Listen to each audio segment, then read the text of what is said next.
2016 წელს დაფუძნდა გეორგი ალექსიძის სახელობის თბილისის თანამედროვე ბალეტის დასი. მას ხელმძღვანელობს დასს მარიამ ალექსიძე. სასიამოვნოა, რომ მოღვაწეობის ამ პერიოდს ეძღვნება შესანიშნავი წიგნი დავით მაზიაშვილის, რომლის სათაური არის ძალიან მრავლის მეტყველი, სიტყვა როგორც მუსიკა და მოძრაობა და შემდეგ მეორე, ასე ვთქვათ, ქვესათაურივით დასავლური ლიტერატურა მარიამ ალექსიძის შემოქმედებაში. მე ვიტყოდი, რომ ეს არის ისეთი წიგნი, რომელიც გვიჩვენებს ავტორის, ასე ვთქვათ, უკიდეგანო განათლებულობას, რადგან მის წიგნში განხილული არის შესანიშნავი ლიტერატურათმცოდნეობითი საკითხები, თითოეულ ბალეტს იგი უძღვნის შესანიშნავ ნაშრომს, როგორც ლიტერატურათმცოდნე და ამასთანავე როგორც საბალეტო საქმის კარგი ექსპერტი.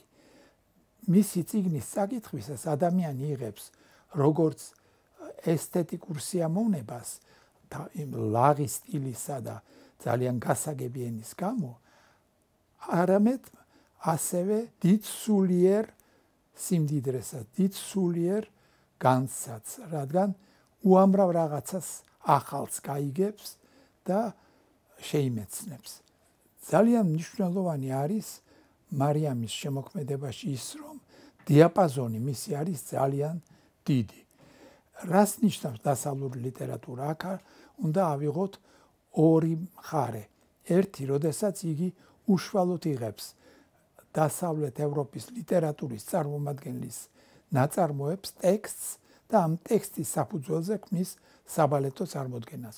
ხოლო მეორე არის, როდესაც მისი საბალეტო დადგმები აბსოლუტურად რომ არ არიან კავშირში დასავლეთის ლიტერატურასთან და კონკრეტულად ჩვენთან არსებულ ვითარებას ეხებიან, ეხმიანება ხოლმე, ესე იგი, დასავლეთ ევროპის წერლობას, გარკვეულად მოტივთან მსგავსებით თუ სათაურთან მსგავსებით.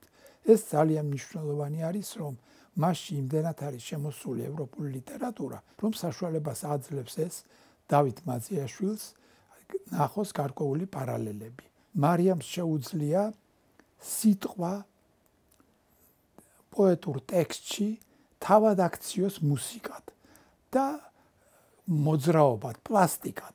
დავით მაზიაშვილის წიგნი არის მართლაც სანიმუშო, როგორ შეიძლება დაწერო ერთი ხელოვანის შემოქმედების შესახებ ნაშრომი, რომელიც ფაქტობრივად გამოგზაურებს მსოფლიო ცივილიზაციაში, მსოფლიო კულტურაში, დასავლეთის კულტურაში მთლიანად და ასევე გვთავაზობდეს ძალიან დიდ, მე ვიტყოდი, წიაღსვლებს ფილოსოფიაში, კულტურის ისტორიაში და ასე შემდეგ.